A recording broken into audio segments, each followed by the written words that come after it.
ചേർത്തല പള്ളിപ്പുറത്തെ തിരോധാന കേസുകളിൽ പ്രതിയെന്ന് കരുതുന്ന സെബാസ്റ്റ്യൻ എങ്ങനെയാണ് ഒരു കൊടും കുറ്റവാളിയായി മാറിയത്?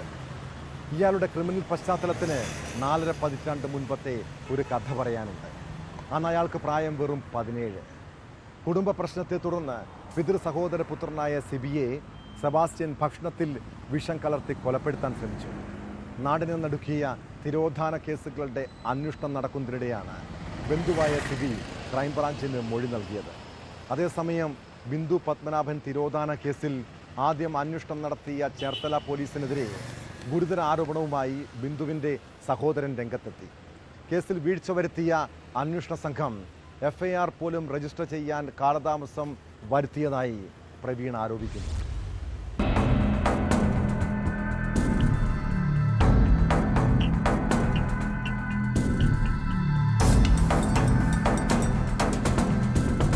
സെബാസ്റ്റ്യന്റെ ക്രൂരകൃത്യങ്ങളെക്കുറിച്ചുള്ള നടുക്കുന്ന മൊഴിയാണ് പിതൃ സഹോദരന്റെ പുത്രനായ സിബിയുടെ ഭാഗത്തു നിന്ന് കോട്ടയം ക്രൈംബ്രാഞ്ച് സംഘത്തിന് ലഭ്യമായത്.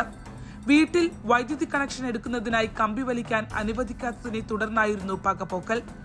സിബിയുടെ സഹോദരി മാത്രം വീട്ടിലുണ്ടായിരുന്ന സമയത്താണ് സെബാസ്റ്റ്യൻ ഭക്ഷണത്തിൽ വിഷം കലക്കിയത്. കഴിച്ചപ്പോൾ രുചിവ്യത്യാസമുണ്ടായതിനെ തുടർന്ന് പരിശോധിക്കുകയായിരുന്നു. ഭക്ഷണം കോഴിക്ക് നൽകിയപ്പോൾ അത് ചത്തുപോയതായും സിബി അന്വേഷണ ഉദ്യോഗസ്ഥരോട് പറഞ്ഞു.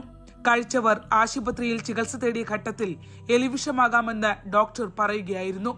അന്ന് സെബാസ്റ്റ്യന് 17 വയസ്സോളമേ പ്രായമുണ്ടായിരുന്നുള്ളൂ.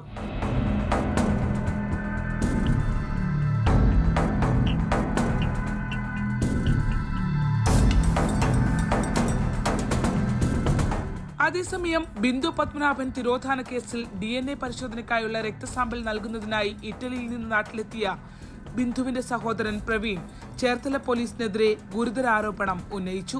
2017 താൻ നൽകിയ പരാതിയിൽ പോലീസ് FIR രജിസ്റ്റർ ചെയ്യാൻ പോലും ആദ്യം കൂട്ടാക്കിയില്ല.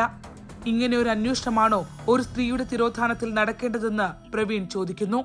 ആദ്യത്തെ പരാതി എന്ന് പറഞ്ഞു കഴിഞ്ഞാൽ ഹോം ഡിപ്പാർട്ട്മെന്റിന് 8 പേജുള്ള എല്ലാം വിശദമായി പറഞ്ഞുകൊണ്ടുള്ള പരാതിയാണ് പോയത്. അതിൽ തന്നെ ഈ വസ്തു മറിച്ചു വിറ്റ സ്ത്രീയെയൊക്കെ ചൂണ്ടിക്കാണിച്ചുകൊണ്ട് എല്ലാം വിശദമായ ഒരു പരാതിയാണ്.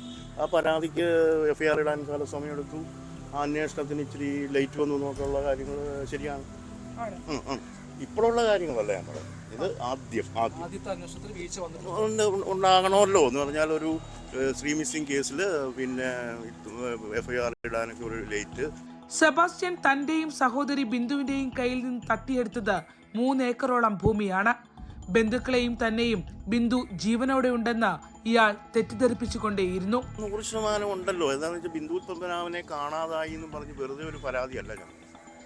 അതിനകത്ത് ഞാനത് കാര്യം വ്യക്തമായിട്ട് പറഞ്ഞിട്ടുണ്ട്. എന്തുകൊണ്ടാണ് സെബാസ്റ്റ്യനിലേക്ക് പോകുന്നത്? ഇവിടെ അന്വേഷിച്ച് കഴിഞ്ഞപ്പം സെബാസ്റ്റ്യനായിട്ട് വസ്തുവിടപാടോ അങ്ങനെയുള്ള കാര്യങ്ങളുണ്ടായിരുന്നു. അപ്പോൾ ഞാനിത് അറിഞ്ഞു. ഈ വസ്തു മറിച്ചു വിറ്റത് വേറെ ലേഡി വെച്ച് മറിച്ചു വിറ്റത് അറിഞ്ഞു. അതതിനകത്ത് നമ്മൾ പറയുന്നു. സെബാസ്റ്റ്യൻ്റെ വീട്ടിൽ ഞാൻ പോകുന്നു. ഒരു പ്രാവശ്യം പോയി ചോദിക്കുക, നേരിട്ട് കണ്ട്.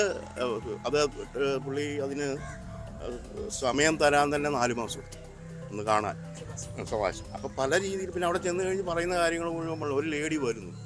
എപ്പോൾ ഞാൻ ചെല്ലുന്നതിൻ്റെ ഒരാഴ്ചയ്ക്ക് മുമ്പ് വന്നു, പിന്നെയും വരുന്നൊരു ഡേറ്റ് വരുന്നു. എന്തിനാണെന്ന് ചോദിക്കുമ്പോൾ എന്തോ ഡോക്യുമെൻ്റ് എടുക്കാറുണ്ട്. ഡോക്യുമെൻ്റ് കൂടെ വച്ചിരിക്കും പോയിരിക്കുകയാണ്. ആ ലേഡിയുടെ ഫോൺ നമ്പർ അറിയില്ല. ആ ലേഡി എവിടുന്നോ വരുന്നതെന്ന് അറിയില്ല. നിലവിലെ കേസന്വേഷണം തൃപ്തികരമാണെന്നും പ്രവീൺ വ്യക്തമാക്കി. ബിന്ദു അടക്കമുള്ളവരുടെ തിരോധാന കേസുകളിൽ പോലീസ് അന്വേഷണം തുടരുകയാണ്. സെബാസ്റ്റ്യനുമായി ബന്ധമുണ്ടായിരുന്നവരിലേക്കും അന്വേഷണം വ്യാപിപ്പിച്ചിട്ടുണ്ട്.